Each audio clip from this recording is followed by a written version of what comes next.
Hello बच्चों। आज मैं आपको कक्षा 9वीं जिसका विषय है गणित, इसकी वर्कशीट नंबर 26 समझाऊंगी, जिसकी डेट है मेरे पास 8 सितंबर 2020।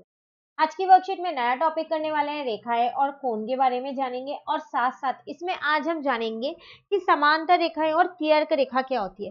देखो, आप सभी को पता है कि आपका एनसीईआरटी का चैप्टर नंबर 6 है। एनसीईआरटी से हमने ये पूरा चैप्टर कर रखा है। चैप्टर की जितनी भी प्रश्नावली है उन सबकी वीडियोस इसी चैनल पे अपलोड हैं। तो आपको पता ही है, अब जो 9th क्लास की आपकी हिंदी मीडियम की वर्कशीट है और एनसीईआरटी के चैप्टर्स है वो आपको इस चैनल पे मिलेंगे। तो अगर अभी तक आपने चैनल को सब्सक्राइब नहीं किया है या फिर आप अभी न्यू स्टूडेंट हो, तो जल्दी से पहले चैनल को सब्सक्राइब कर लीजिए, ताकि आप बेल आइकन को ऑन कर लीजिएगा ताकि आपको नोटिफिकेशन मिल जाए। ये चैप्टर हमने पूरा एनसीईआरटी से कर रखा है, लिंक डिस्क्रिप्शन में मिल जाएगा आपको, वहां से आप ये पूरा चैप्टर कर सकते हैं। ठीक है, चलिए देखिए, यहाँ पर आपके पास लिखा हुआ है समांतर रेखाएं और तिर्यक रेखा।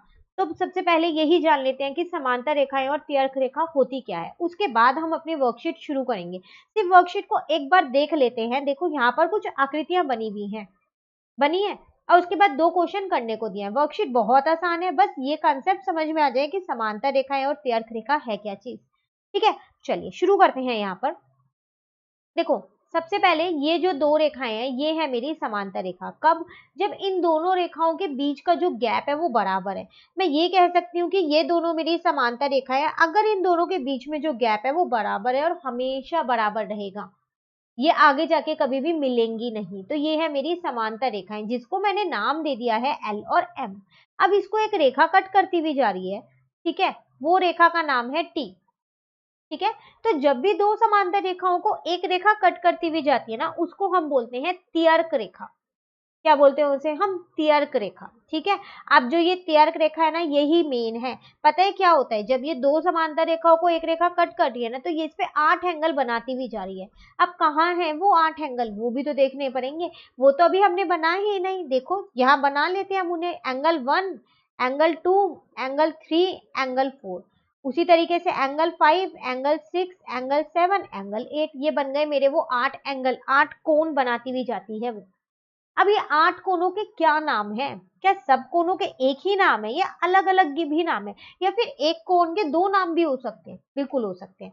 देखो, सबसे पहले हम इसमें समझते हैं शीर्षाभिमुख कोण, क्योंकि हमारे पास पहली चीज शायद यही बता रखी है हमें कि शीर्षाभिमुख कोण होते क्या है। शीर्षाभिमुख कोण वो कोण होते हैं जो आमने सामने बने हों और जो दो प्रतिच्छेदी रेखाओं पे बनते हैं। जैसे कि उदाहरण के तौर पे अगर मैं एक आकृति और बना दूं, तो ये वाला कोण और ये वाला कोण ये मेरे शीर्षाभिमुख कोण है।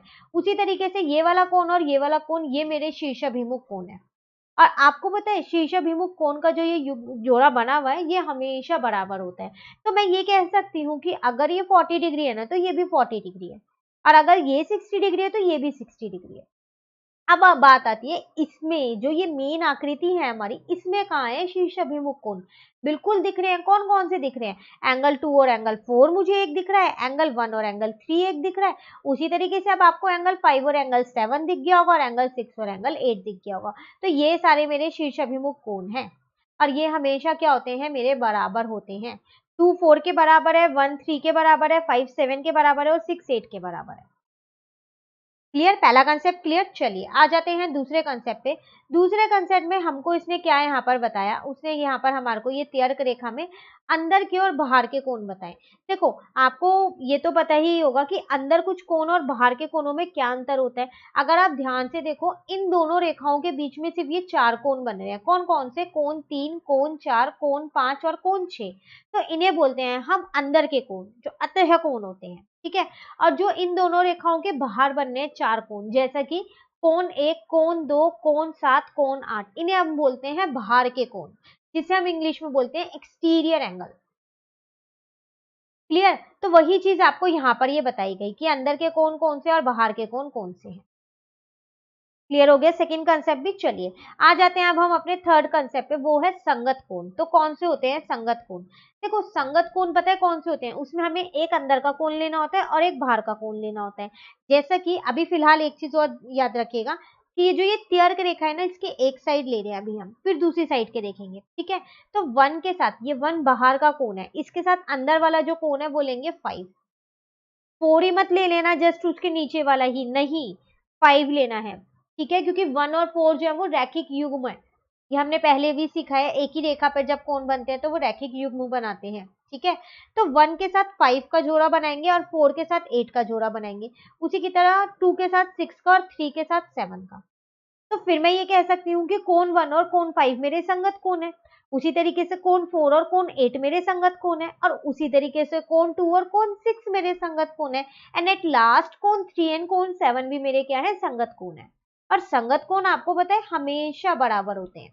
तो इसका मतलब जितना कोण 1 है उतना ही कोण 5 है, जितना कोण 4 है उतना ही कोण 8 है, और जितना कोण 2 है उतना ही कोण 6 है, और जितना कोण 3 है उतना ही कोण 7 है। क्लियर। अब यहाँ पर आपको इसमें एक छोटे से फिलिंग द ब्लैंक्स दे रखे हैं। तो कह रहा है कि अगर इस आकृति के अकॉर्डिंग हम देखें तो जो कोण 1 है वो कोण 5, ये दोनों संगत कोण है, बिल्कुल है। कोण 4 के साथ कोण 8 का जोड़ा बनना है, तो देख लो कोण 4 ये रहा, इसके साथ कोण 8 लिख दो। अब कोण 2 के साथ कोण 6 का जोड़ा है, 2 के साथ कोण 6 है, और 3 के साथ 7 है। फिल हो गया, था ना आसान। चलिए अब आ जाते हैं हम एकांतर कोण पे। एकांतर कोण का मतलब क्या होता है, देखो एकांतर अतः कोण, दो कोण होते हैं एकांतर में, एक अंदर वाले और एक बाहर वाले। पहले अंदर वाले जान लेते हैं। अंदर वाले कोण तो आप सबको अब पता ही चल गया है, 3 4 5 6 है, ठीक है। लेकिन एकांतर अतः कोण कौन से होते हैं वो जानना जरूरी है। एकांतर का मतलब पता है क्या होता है, एक छोड़ के एक। जैसे अगर मैं आपको बोलूँ ना, इसको इंग्लिश में हम ऑल्टरनेट बोलते हैं, ऑल्टरनेट इंटीरियर एंगल्स। ऑल्टरनेट का मतलब क्या होता है, आप लोग ट्यूशन जाते हैं, MWF या TTS ऐसे ही जाते हैं। MWF का मतलब क्या है, मंडे वेडनेसडे फ्राइडे, तो आपने बीच के एक एक दिन को छोड़ दिया ना। उसी तरीके से TTS का मतलब क्या है, ट्यूसडे थर्सडे एंड सैटरडे, तो बीच के एक एक दिन को छोड़ा है ना आपने, उन्हें तो आप ऑल्टरनेटिव डेज बोलते हो, बोलते हो नहीं बोलते। सेम ऐसे ही यहाँ पर कोणों में भी यही है, एकांतर को क्या बोलते हैं, एक छोड़ के एक कोण। तो अगर मैं अंदर वाले कोण की बात करूं, अतः कोण की, तो कोण 3 के साथ कोण 5 होगा, क्योंकि कोण 4 मैंने छोड़ दिया, एकांतर की बात हो रही है। अब कोण 4 के साथ कोण 6 होगा, क्योंकि सॉरी हाँ 5 मैंने छोड़ दिया, एकांतर की बात हो रही है। तो ये है मेरे एकांतर अतः कोण, ये लिखे हुए। तो कोण 4 के साथ कोण 6 था, और कोण 3 के साथ कौन था, कोण 5 था। क्लियर। अब ये पता है बाहर के भी होते हैं एकांतर, जो बाहर के कोण है, तो बाहर के 4 ही तो कोण है, कोण 1 2 7 और 8। तो आप ध्यान से देखो, 4 अगर आपने ये वाला लिया तो दूसरी साइड वाला 6 लिया है, तो एक इस साइड का और एक इस साइड का, तो फिर बाहर वाले कोण में भी यही करो। कोण 1 के साथ कोण 7 होगा, तो कोण 2 के साथ कोण 8 होगा, तो ये हो जाएंगे मेरे एकांतर बाहरी कोण। क्लियर। ये था आपका पूरा वर्कशीट, आज की वर्कशीट का कंसेप्ट। एक चीज रह गई है बस, वो मैं इस आकृति में बता देती हूँ कि जो कोण 1 है और जो कोण 4 है ये रैखिक युग्म बना रहे हैं, क्योंकि ये एक ही रेखा पे है।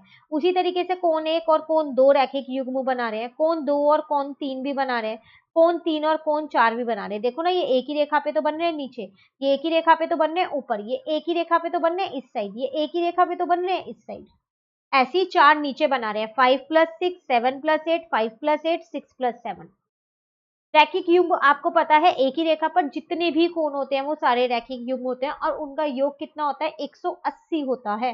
तो इसका मतलब कोण 1 और कोण 2 का योग 180 होगा, कोण 1 और कोण 4 का योग 180 होगा, कोण 2 और कोण 3 का योग 180 होगा, कोण 3 और कोण 4 का योग 180 होगा। उसी तरीके से नीचे वाले 4 एंगल्स का होगा।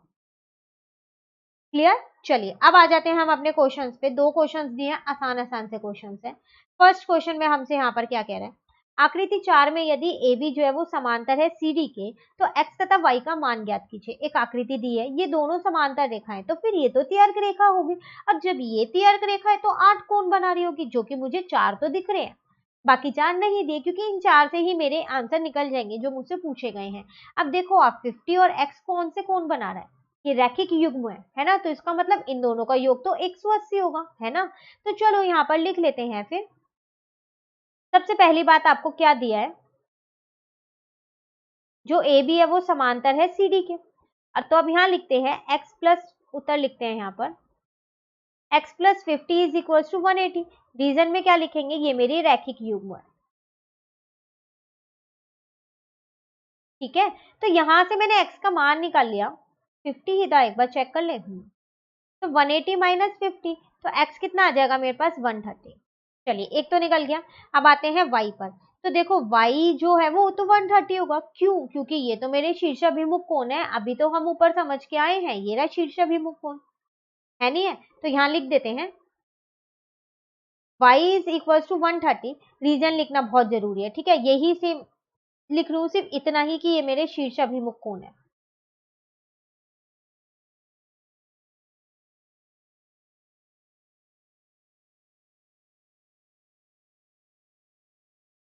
ठीक है, दो निकालने थे एक्स और वाई का मान, दोनों का ही मान निकल गया है। चलिए अब आ जाते हैं क्वेश्चन नंबर 2 पे। यहाँ पर आपसे क्या कह रहा है, आकृति 5 में यदि ए बी सी डी के समांतर हो तो एक्स तथा वाई का मान ज्ञात कीजिए। फर्क कितना है, ए बी और सी डी तो समांतर है, पर इनके बीच में एक त्रिभुज बना के दे दिया है, मान आपको एक्स और वाई का निकालना है। देखो जब ये दोनों समांतर रेखा है तो मैं ये कह सकती हूँ कि जो मेरी ये पी क्यू है, अगर मैं इसको थोड़ा सा बढ़ा दूं तो ये तो मेरी त्रिज्यक रेखा होगी, क्योंकि ये इन दोनों समांतर रेखाओं को कट करके जा रही है। तो फिर जो मेरा ये 50 और जो ये x है ये तो बराबर होगा, क्यों, क्योंकि ये तो मेरे एकांतर अतः कोण हो गए ना, अंदर वाले कोण एक एक छोड़ के, अभी तो हमने किया था ये कॉन्सेप्ट, है ना, कह सकती हूँ, तो वही लिख देते हैं। पहले हम यहाँ लिखते हैं क्या दिया है।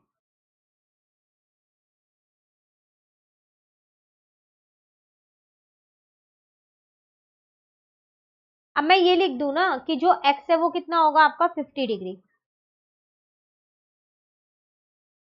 उत्तर अगर यहाँ से देखें तो क्यों होगा 50 डिग्री, एकांतर अतः कोण। ठीक है, अब बात आती है y की कि y को कैसे निकालें। तो देखो अगर मैं इसको a मान लू, मान सकती हूँ, कुछ भी मान सकते हैं हम, तो a प्लस 127 तो 180 के बराबर होगा, क्योंकि ये मेरे रैखिक युग्म है, एक ही रेखा पर बना रहे हैं, बना रहे हैं नहीं बना रहे हैं, तो फिर तो मैं यहाँ लिख सकती हूँ, आप आकृति बनाइएगा और उसमें a जरूर मानिएगा, ठीक है ना। तो a plus 127 is equal to 180 degree, और यहाँ पर मैंने लिखा रैखिक युग्म,